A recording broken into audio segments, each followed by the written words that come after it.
Sound speeds. So yeah, so go ahead and how's the wind right now? Is it okay? No. Is that okay? I mean, it's not great, but it's not like... Is there, like, if I was It's not bad. What if, because if honestly, if you were just on this side of him, then you'd be blocking it with your body. Just try that. Yeah, it didn't really make a difference. Wait, so I guess it's... Oh, actually, now I hear it. Now I hear it. Wait, what do you mean? I heard it when I was over there, like more. This is better. Fair enough. For Yours now. are the headphones. I mean, do you want me to... we'll just keep going, and then I'll tell you at the end of his response that was unbelievable. Okay, fair enough. I'm out of frame, right? You are out of frame. Okay, so give me an introduction real quick and just say, I am so-and-so, and I have lived in Long Island City for blank, or I moved to Long Island City, and however you want to say that. Okay. On you. Well, my name is Luis Carlos de la Lombana, and I've been living in Long Island City since September 2015. Okay. And before you lived in Long Island City, you were living where in New York? I was living in Chelsea, in Manhattan, and before I lived in Greenwich Village. Okay, so tell me how, I guess actually before that, so before you lived in New York? Before I was in Madrid. Okay. Yeah. Well, so when did you come to the States? I came 9 years ago. It was 2007 in August. Okay. And so when you came from Madrid and you were coming to New York, what were you like expecting? Like, what was your expectations that you had kind of thought about the city? Well, I had visited New York in 2006, and I fell in love with the city. I fell in love with the energy and the sense of, possibilities, opportunities, the vibe. So I had all that in mind when I came back to Madrid. I kept this picture of the Empire State with the taken from the Brooklyn Bridge, that right in between the arc you can see the Empire State, and that was in my bedroom, and that was on my head while I was these months waiting to hear about a grant that finally I got, and I was really focusing and putting my energy on that, but I knew what I was going to find already, so I was projecting just from the first impression I got. And when I came here, I still had that impression about New York, and a sense of, I always say it, of if you grow, I grow. It's not this thing that sometimes you see in other cultures, maybe, that if you grow, you're making me a shadow, or you're eclipsing me. I couldn't feel this was happening in New York, maybe because we have to survive, and when you have to survive, you don't step on other people's heads. You do exactly the opposite. Because if everybody did the same in this jungle called New York, I think we would be all in trouble. We would be all... There's no space for that here. I think the more difficult it becomes, the more you want to wish the others to grow so that they open the door for you to go in. It's more interesting. And yeah, that's what I found. And besides many naive behaviors from myself that put me in situations that were so funny. I look like, I don't know, like very naive sometimes. Yeah, and that was funny. So let me ask you this then. So for someone who seemed to love New York so much, and you were living in the inner city, what made you come out and live in Long Island? Well, my wife applied for some apartments here in a building in Hunters Point South Living, and we were lucky enough to get selected for them.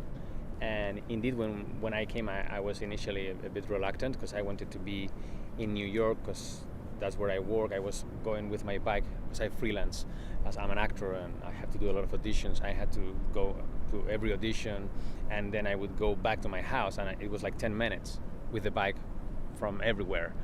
So I could go back and not stay. For example, if you live in Long Island City, or if you live in New Jersey, you have to stay maybe in between auditions 3 hours in a Starbucks waiting, and that's what I was hoping. But this is very well connected with Jackson Avenue. The Line 7 is the first stop from Grand Central. It's 5 minutes. So I didn't know all that. And when I came here, I realized how wonderful this area is. I love the park. I got rid of that sensation of boiling that you feel in New York. It's all the time like a boiling, how do you say, when you do a stew? Well, anyway, like all the time this energy. You come out of the subway here, like when you go to Brooklyn too, and you feel a more relaxing energy that might make you sometimes not be that focused, Because when you're in New York, you feel, oh my God, everybody's doing something. I should be doing something. You feel this duty if you just stop for a while and do nothing, unless you've been working so hard for many hours. You feel that, you feel, well, it's 11 a.m. Look at the people in the streets. I should be doing something. That doesn't happen outside of Manhattan. But I don't think I'm getting distracted here. I'm more like enjoying life more than before. If I want to feel that stress or that sensation, I can go to Manhattan in 5 minutes. Indeed, I go all the time because I have to work most of the times in Manhattan. And in the meantime, I stay with my baby, I walk around, I enjoy this park, these views. I don't know, I see Manhattan from the distance now. And it's like when I look at my country from the distance, from here, and I have a different, a richer perspective about it. That's how I feel about it now. So I'm done with Manhattan. I'm done. And I knew it 10 days after I was living here in Long Island City. Oh my God, I don't want to go back. I want to stay here because I love this and it's very close to Manhattan. But you live better. Yeah. I couldn't have written any of that You better. said everything. Yeah, I couldn't have written any of that better. That's so wonderful. So let me ask you this: what were some of the things you said? Like, you come out of the subway stop and you feel right. So what do you think leads to that? What do you think? Like when you come out of the subway, kind of describe to me what's so different than what you're used to. There has to be I'm not a scientist, but I'm sure it hasn't been still discovered, or maybe I am very ignorant and I haven't read about it, but maybe it hasn't been yet translated exactly how people's stress affects the air or the energy or the vibe that you feel in the air. Because when you get out of the subway in Manhattan, you feel these chills. I don't know how to express it, like, and it's good. It's a place for opportunity. I think that the more it happens that opportunities are converging, and the more that explosion is creating this sense of energy crashing that makes you feel this vibe. When you go to Brooklyn, when you go to Long Island City, it's not the place for that. I don't think that amount of possibilities are closing at the same time, and that I'm sure there's a scientific process that makes it translate as, oh, I feel this different vibe, and then I come here and I feel this more relaxing vibe.